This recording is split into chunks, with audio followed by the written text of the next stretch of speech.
तो in this question 9.24 जो कि 9.23 से रिलेटेड है, at what distance should the lens be held from the figure in exercise 9.23 जो अभी हमने किया है सॉल्व, और in exercise 9.23 the focal length of lens is 10 centimetre.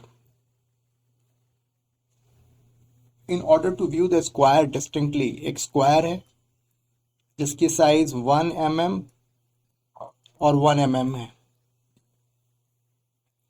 To view the square distinctly with the maximum possible magnifying power. तो maximum magnifying power जो होती है, magnifying power we get at जो लीस्ट जो डिस्टेंस है, जो minimum point जो होता है 25 सेंटीमीटर, वहां पर हमें मैक्सिमम मैग्नीफाइंग पावर हमें मिलती है. तो वहां पर m इज इक्वल टू क्या है, 1 + d/f, या फिर इसको हम d/u भी बोल सकते हैं. Both are equivalent. ठीक है. और अगर if we are getting the image located at infinity, in that case magnification will be d/f. ठीक है. तो उसमें हमें मैक्सिमम मैग्निफिकेशन नहीं मिलती है. तो जो मैक्सिमम मैग्नीफाइंग पावर जो होगी वो होगी 1 + d/f या फिर d/u. Both will give you the same result. ठीक है. तो d की वैल्यू कितनी है, 25 सेंटीमीटर. f की वैल्यू कितनी है, 10 सेंटीमीटर. तो जो मैक्सिमम मैग्निफिकेशन हमें मिलना है 1 + 25/10, दैट विल बी 3.5. ये चीज तो हमने लास्ट क्वेश्चन में भी फाइंड आउट कर ली थी. तो और ये आंसर पार्ट बी का है, लेकिन अभी हमें पार्ट ए को सॉल्व करना है ना. तो u की वैल्यू हमें फाइंड आउट करनी है. ओके. और d की वैल्यू जो है, जो v है, वो 25 है. और इसका साइन क्या होगा, इसका साइन जो है वो माइनस होगा. We are getting image on the same side.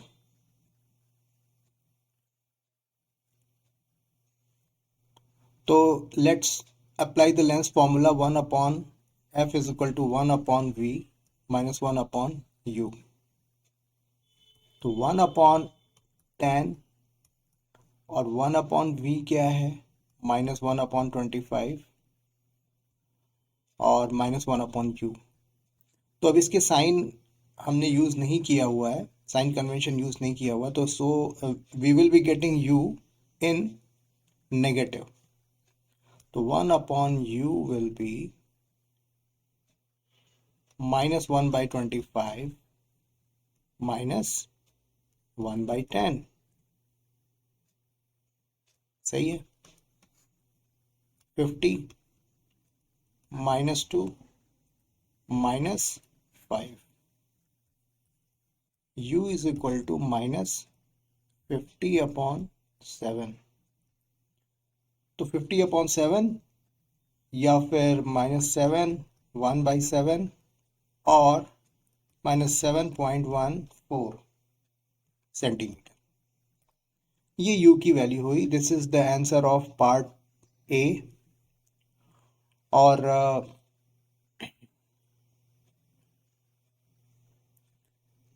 C, magnifying power जो होती है वो, जैसे कंपनी, जो भी कंपनी कोई प्रोडक्ट बनाती है, कोई लेंस बनाती है तो उसकी मैग्नीफाइंग पावर के बारे में बताती है, तो that figure will remain constant और उसकी वैल्यू जो है 1+d/f होती है।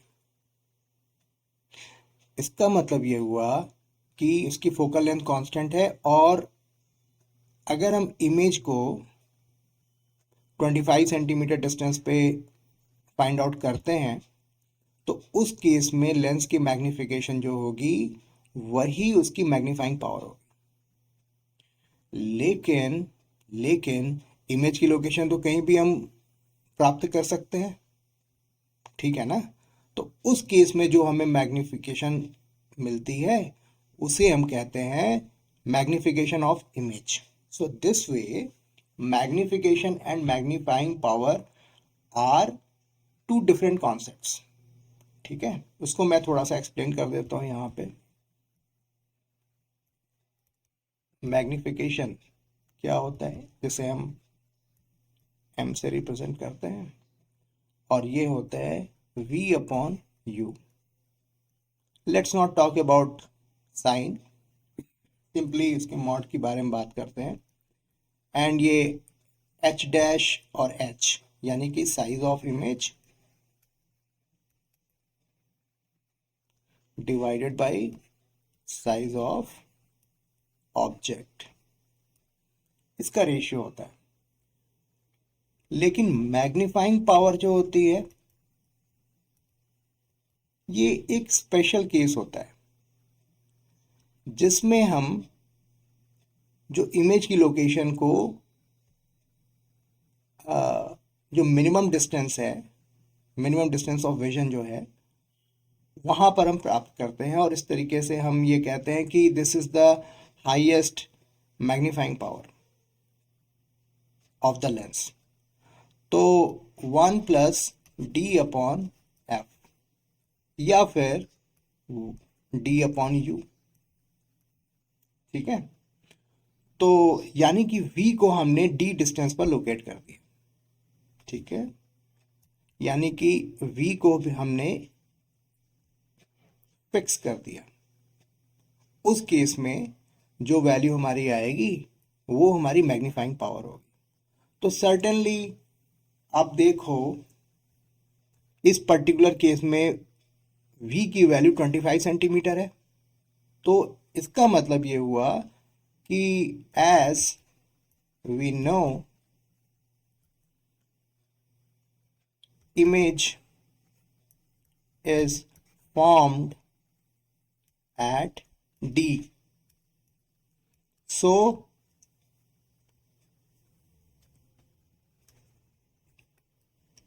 magnification of image and magnifying power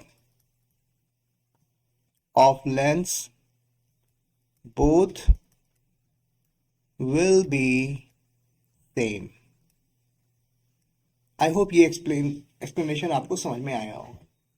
बहुत ही यूजफुल कॉन्सेप्ट है, तो आपको बिल्कुल कंफ्यूज होने की ज़रूरत नहीं है। जो मैग्नीफाइंग पावर ऑफ लेंस होगी वो एक कांस्टेंट वैल्यू होगी, लेकिन मैग्निफिकेशन जैसे जैसे हम u की पोजीशन चेंज करेंगे v की पोजीशन हमें अलग अलग मिलेगी, उस हिसाब से हमें अलग अलग मैग्निफिकेशन हमें मिलता रहेगा, ठीक है। So this was all about 9.24 and what I can see 9.25 भी इससे बहुत ही ज़्यादा रिलेटेड है। So let's talk about that question also. तो मैं इसको इलाज कर लेता हूँ, ठीक है। So this is 9.25. What should be the distance between the object in exercise 9.24? सारी डिटेल्स हमारे पास हैं। f is equal to 10 centimetre और u की वैल्यू हमें फिर से पूछा है। वर्चुअल इमेज बननी है, virtual image. It means, what does it mean? Object and image both lying on the same side of the lens, है ना. This is the meaning of virtual image. तो यू की का साइन होता है negative, तो वी का sign भी नेगेटिव होगा. और ये जो स्क्वायर है जिसकी डायमेंशंस जो 1 mm है, ये सारी चीज़ें हमें पहले से पता है. थर्ड क्वेश्चन हम लोग कर रहे हैं 23, 24 एंड 25. तीनों क्वेश्चंस जो हैं वो बिल्कुल एक जैसे, डेटा जो है बिल्कुल सेम है. तो अब ये इसका एरिया बड़ा होकर के 6.25 mm स्क्वायर हो जाता है. 6.25, I am so sorry, 6.25 mm square हो जाता है. तो अगर इसका डायमेंशन x है और x है, तो it means x square is equal to 6.25, यानी कि 2.5 का स्क्वायर. तो जो इनलार्ज होकर के वो जो स्क्वायर है उसके डायमेंशंस अब 2.5 mm एंड 2.5 mm हो गए. It means, what does it mean? जो इमेज का मैग्निफिकेशन हुआ, image magnification,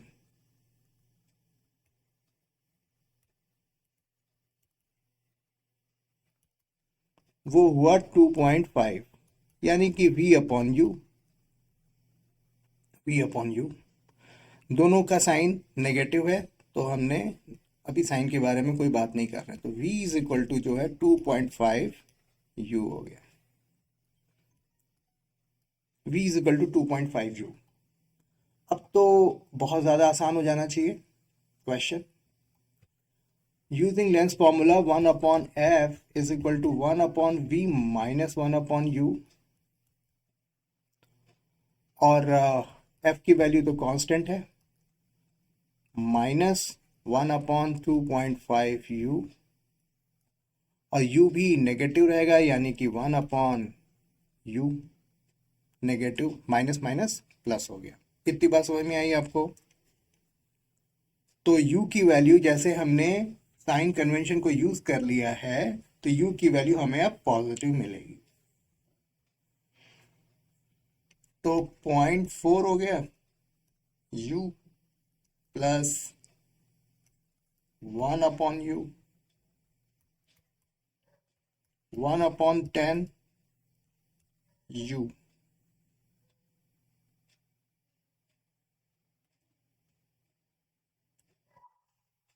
(0.6). So u comes out to be 6 centimeter. u comes out to be 6 centimeter. इतनी बात समझ में आई? So would you be able to see the square distinctly with your eye very close to the magnifier? अच्छा, क्या हम लोग इस image को ठीक से देख पाएंगे? तो देखते हैं v कहाँ पर लोकेट होता है. v जो है 2.5 टाइम्स ऑफ u है, यानी कि 2.5 इंटू 6 विच इज़ 15 सेंटीमीटर. तो किसी भी ऑब्जेक्ट को प्रॉपर तरीके से, at minimum distance of vision जो हमारी है वो 25 सेंटीमीटर होती है. तो it means we would not be able to see image as v is less than 25 centimetre. ठीक है. तो आई होप ये एक्सप्लेनेशन आपको समझ में आया होगा. और ये तीनों क्वेश्चंस जो हैं इम्पॉर्टेंट हैं और कंसेप्चुअल है. तो इनको सॉल्व करके हमारे कॉन्सेप्ट बिल्कुल क्लियर हो जाते हैं. ठीक. तो thank you very much for watching this video. And if you like this quality content material, then please do like, share and subscribe this channel. So God bless you all.